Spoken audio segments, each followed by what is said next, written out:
Hello friends, तो मैं ये डेकोरेशन करने जा रहा हूँ गणेश पूजा के लिए। तो मैं ये बस सोलो बॉल्स यूज़ किया हूँ। आप इस ये बॉल्स ना यूज़ करके और कोई भी चीज़ यूज़ कर सकते हैं, जैसे कि डायमंड्स। सबसे पहले ये बॉल्स लीजिए, सोलो बॉल्स या क्लोरोफॉर्म बॉल्स, एक नीडल या फिर सुई धागा, और उसे एंड में इस तरह से एक नट बांध दीजिएगा।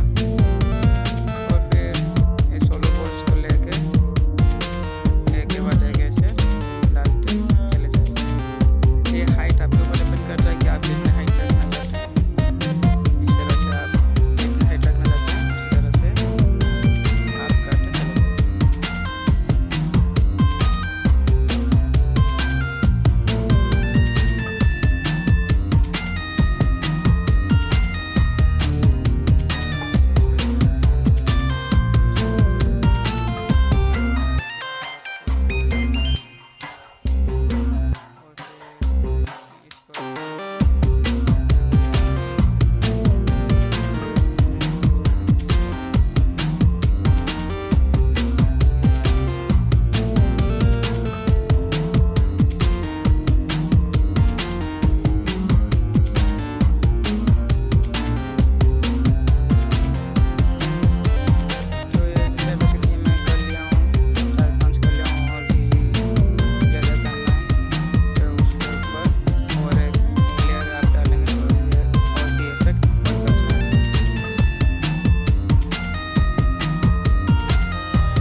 फिर ये पूरा हो गया है अभी, और इसके ऊपर मैं ये कलर पेपर या डिजाइन पेपर आप फिक्स कर सकते हैं। एंगुलन कलर का फिक्स कर रहा हूँ।